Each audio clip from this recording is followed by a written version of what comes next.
2 months after a snap election brought its youngest president to power, violence in Ecuador shocks the world.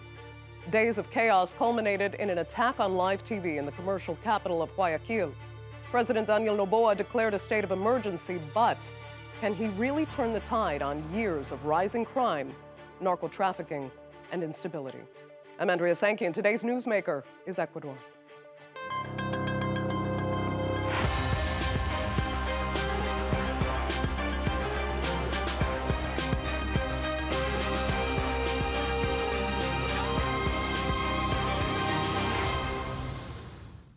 Hundreds taken hostage, insecurity on the streets, and gangs becoming ever more powerful both inside the prison system and out. This is the reality the South American nation of Ecuador is facing, and it's transformed the country from an admired bastion of peace and stability on the continent to one of the most unstable and dangerous. Now, in October, a snap election brought the young son of a billionaire to power. Daniel Noboa promised to crack down on the corruption, gangs, and narco traffickers, undermining, even sabotaging the country.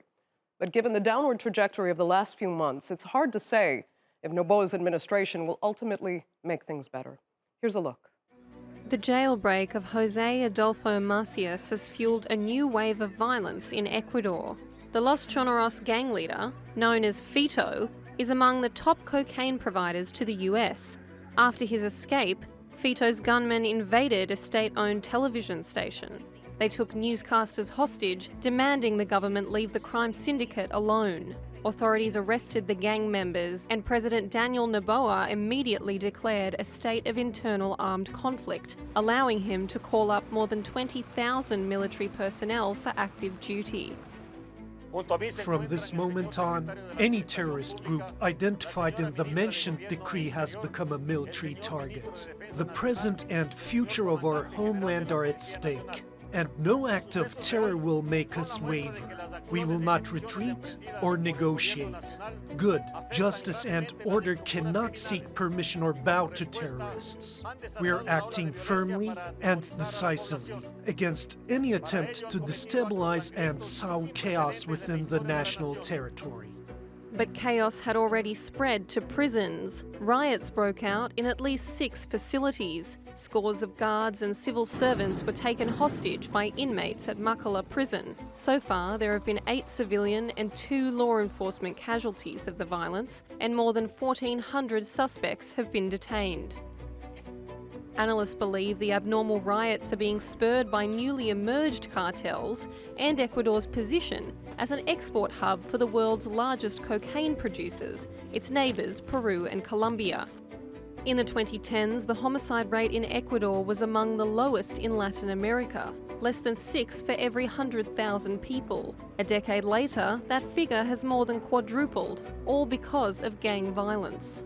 A state of emergency is now in force in Ecuador for at least 60 days, and locals are living in fear of being caught in the crossfire of an all-out gang war. So how did Ecuador get to this virtual state of war, and is the government equipped to fix it? Well, joining me now to answer that is, from Guayaquil, the former vice president of Ecuador and a presidential candidate in the 2023 election, Otto Sonnenholzner. Thank you so much for being with us. You know, it's been quite a downward trajectory for Ecuador over the past decade, especially as far as crime and violence is concerned. But did you expect it to culminate like this with such brazen and fearless behavior from these gangs, even interrupting a live television broadcast? Yes, so first, thank you for the invitation and the attention you're paying to our country right now. Ecuador is having a terrible security crisis. It has been going on for at least in this magnitude for the last 2 or 3 years, right after COVID. I don't know if you followed those news, but it started with the riots in our prison system that were very violent, with over 100 assassinations in the prison system in those days. And it went on from there. What happened? Historically, Ecuador has had to deal with drug trafficking issues because of its location. We are between Colombia and Peru. Both countries are the biggest cocaine producers in the world. Ecuador does not produce cocaine, It was for many years a transit country where drugs from Peru went up through Ecuador to Colombia and were exported. But in the last 10 years, it started, or maybe 14 years, it started becoming the logistical center for drug trafficking in Latin America. Drug trafficking here established networks of distribution and processing that didn't exist. Why did it happen? In my opinion, it's a combination of decisions that were made with argumentation that today makes no sense. For example, we used to have a military base, a U.S. military base here with radaric capacity to control the Pacific Ocean. They alleged sovereignty issues for taking that base out of Ecuador, but they didn't replace that capacity with anything for at least 10 years. Migratory regulation. Ecuador eliminated most migratory regulations that we had in terms of visa or criminal past and opened the doors to citizens of all the world with a very nice speech about universal citizenship, but it also became an attractive country for criminal organizations. Okay, before you make, I want to pick up on some of those points a little further. Before you go too far, I mean, there are obviously many reasons for the instability and some would say lawlessness we're seeing now. But we have to be honest in that many Ecuadorians just blame you and all of your colleagues in government, regardless of any ideological political divides. They believe you are all corrupt, whether tied to narco traffickers or gangs or not. All politicians are using a corrupt and broken system for their own profit. And that's why we're seeing what we're seeing now. What do you say to that? But first, that generalization makes a lot of harm to the fight against drug trafficking. You cannot generalize like that. You're a journalist, and you know that public opinion might generate those kinds of comments. But those kinds of statements also harm the fight we're making against drug traffickers, and it is a hard fight. We need to recognize honest citizens that are not only in politics, but also in the judiciary system and in the armed forces that are giving this fight. There is responsibility. Of course, there is always responsibility. But those kinds of generalizations do not help the solution that we need to implement. Okay, but I'm not making this, I'm not saying this as a journalist. I'm saying this because I've spoken to Ecuadorians myself. And many will just say that their political system is absolutely useless, that it entrenches the corruption and the criminalization. It's hard to see hope if they don't trust 90% of their politicians, regardless of there being honest people in there. Go ahead. So you asked how did we get here and interrupted me. So first, there is a competition and an interest from drug gangs to enter different countries. And the countries that open the most opportunities will be invaded by drug traffickers, like happened in Ecuador.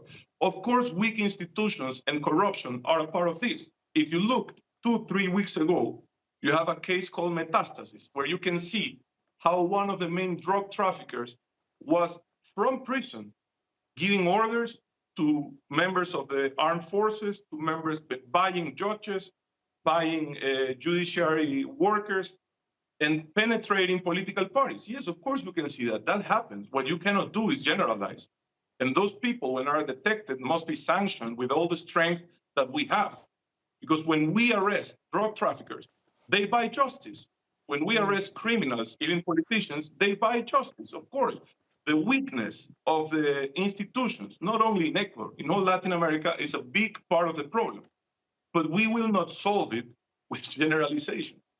I'm not saying generalization is causing or a solution to the problem. It's just this is a fact that government corruption is a major issue in Ecuador. And many people say that, Ecuadorians were a lot more kind of peaceful and patient than many other countries in Latin America in allowing the system to persist because they just went on with their everyday lives. And finally, in the last couple of years, we've seen them lose that patience. They've taken to the streets, crime has gone up, and again, it is a factor of corruption even at the most basic levels. But I want to ask you now, we are where we are, and the president has called for this state of emergency. Will things get better? So it's not the first time that you have the activation of the military. What the state of emergency allows is that the military gets involved into internal security. He has achieved to bring back an environment of control in the country, which is good enough to restart our activities. But the challenge is how do you give a permanent solution to this? And then you go back to Mexico, you go back to Colombia, and you go back to all other Central American and South American countries that have dealt with similar situations. And you see that in the 40 years that this region has been a part of the drug on wars, the war on drugs, nothing has changed for the good. You have more violence than ever, you have more money laundering than ever, you have more drug trafficking than ever, because you have more consumption than ever. So as long as there is a demand, in Europe, in the US, for drugs that are produced in Latin America, like cocaine, we will have this problem here. You see, Ecuador has one of the best paid, it's not great salary, but for Latin American standards, you have one of the best paid military, police, and judiciary systems in the region. Still, they are susceptible to corruption because it's so much money being laundered and moved in drug trafficking that a salary cannot change the vulnerability that you have in your system. So the only big change that you can have, looking at this situation for the last 40 years, is in the demand for drugs. I actually agree. I know that the problem really is the consumers. Without those consumers in the US and Europe, there is no market. There will be no criminals because they wouldn't make any profit. But yeah, it seems to be being fought instead on the supply end more than the demand end. But I do want to go back to something you brought up, because you know that many criticize the fact that the US military base that was responsible for those patrols to kind of curb narco traffickers along the coast, that base was shut down. So do you believe that actually did cause a significant part of the problem today, and is getting that US cooperation back going to help, or does it just compromise too much of Ecuador's own security, sovereignty rather? It's not about the presence of a military base. It's about having that capacity of radaric operations that was shut down and never replaced. In 2019, that operation was replaced without the necessity of a military base. What happened is that drug seizures increased by 5 or 6. We went from 60 or 65 tons per year of cocaine to 250, right? And if you do that, you will have a backlash from criminal gangs, which is what we're living now somehow.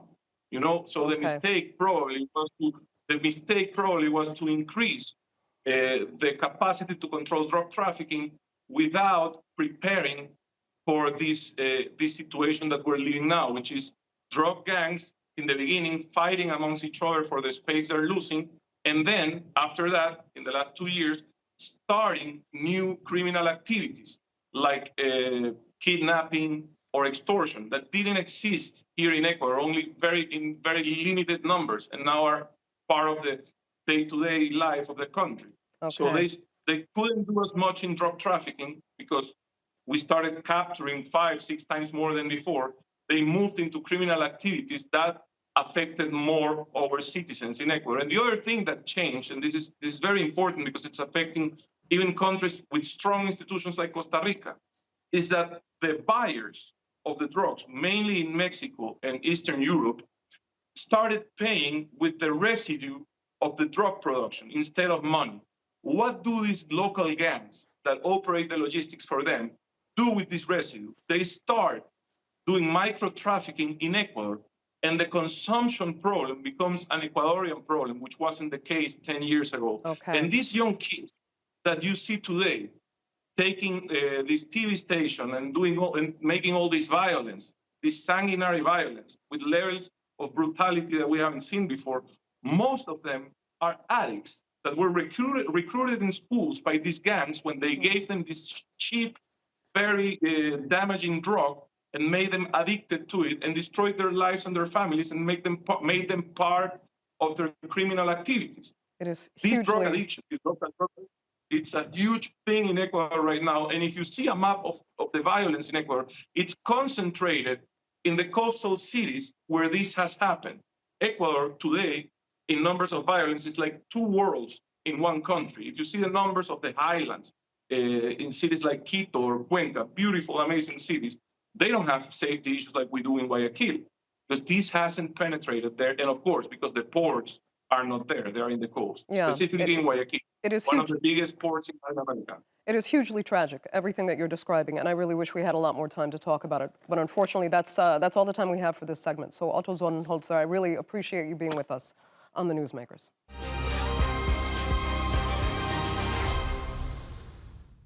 Let's broaden out the discussion now, and joining me from Quito is Esteban Ron Castro, a lawyer and dean at the University of Ecuador.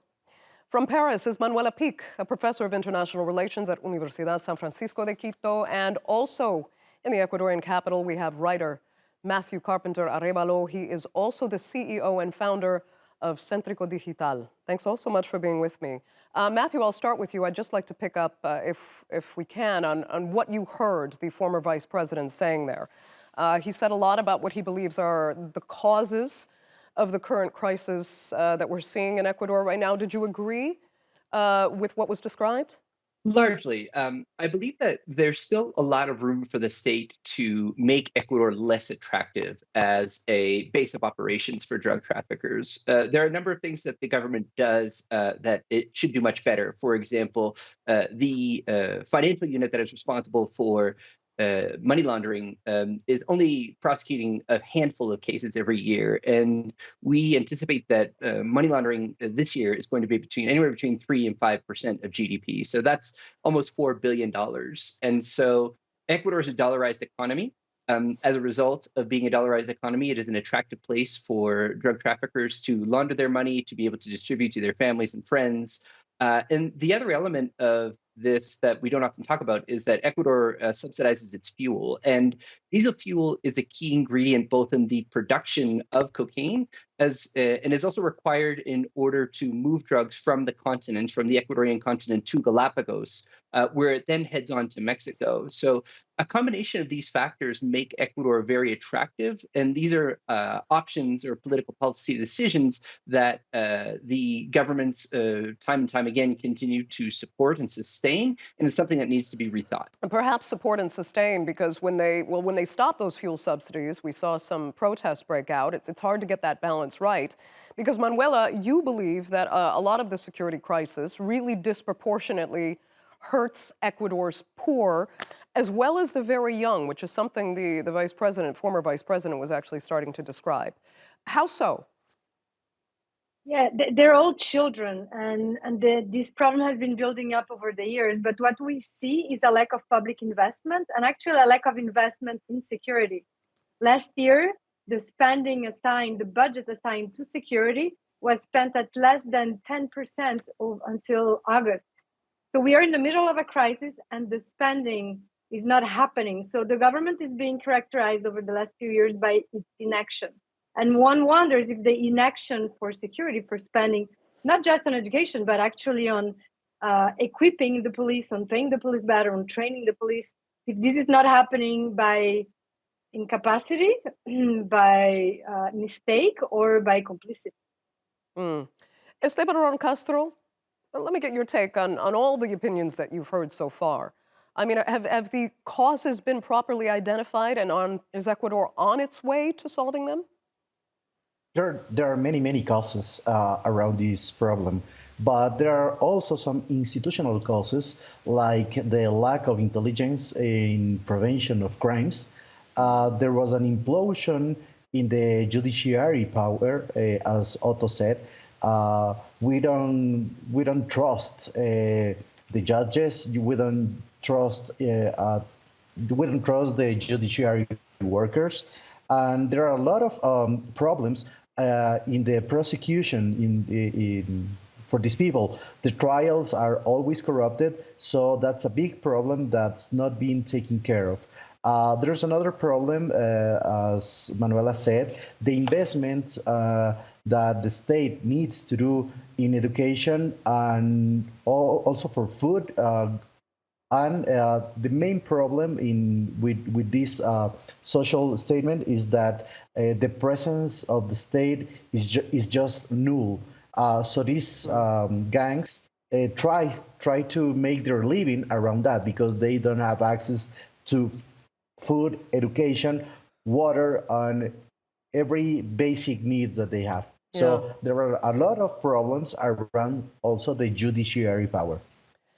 Matthew, let me ask you, I mean, is it too simplistic to ask if the ultimate solution here could be to approach, the war on organized crime and narco traffickers the way Colombia did, for example, or are the circumstances in Ecuador now too different? What's interesting about Colombia is that Colombia year over year has record cocaine production numbers, but doesn't experience the type of violence that Ecuador is currently experiencing.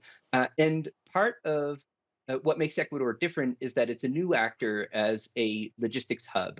It may be that with government complicity, drugs were always transited through Ecuador, but at its peak, Colombia had one organized group, which was the FARC, that was managing drug trafficking, and Ecuador has 22 different armed gangs. So generally in markets, we see a type of consolidation, and we haven't seen that yet in Ecuador. And so as long as many different actors are fighting each other for access to ports, for drug routes, for access to subsidized fuel, then this violence is likely to persist.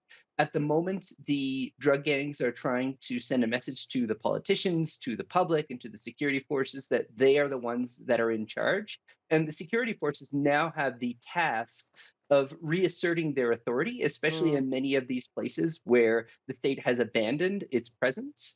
But what's complicating all of these matters is that the armed forces aren't really trained to do this type of work. We've already seen examples where they have been humiliating people who may just happen to be out after curfew, but that have nothing to do with the drug trade, because the armed forces just aren't trained to do this. So it seems like a good short-term solution. I'm not certain it's going to work in the long term. Okay.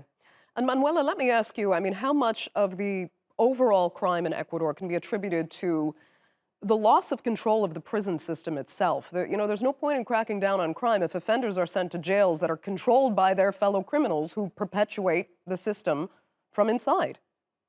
And this is one of the problems. The solution proposed now a la Bukele is to build 2 new huge jails, mega prisons in Ecuador, one of them in the Amazon, which is one of the routes.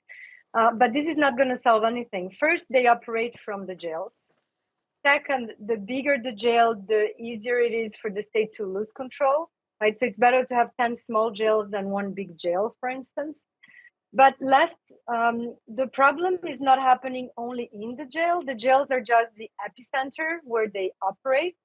The problem is happening throughout Latin America, and Ecuador is a platform, right? Because of the dollarization, because the constitution has many holes, like you don't need a visa, children cannot be jailed, right? So there are like protections for children, which are good in theory, but that makes it easier for narcos to operate in Ecuador. It's great to be against borders, but in practice, it's complicated in Latin America, and dollarization had its downfalls too, right? So as of now, everybody's rushing to Ecuador. All of the narco organizations from Venezuela, from Brazil, Comando Vermelho from Brazil is already entering Ecuador. There are many more than 22 gang organizations. There are more than 30.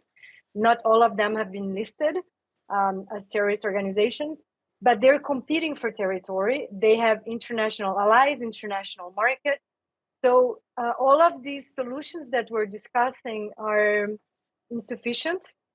Colombia did not solve the war on drugs. The US government invested millions of dollars. It did not solve the problem. Yeah. So we need to change the structure from poverty to constitution Right. to the judiciary. Not easy to do. Let me ask Esteban Ron Castro, though, with our final minute. How confident are you that this can get better?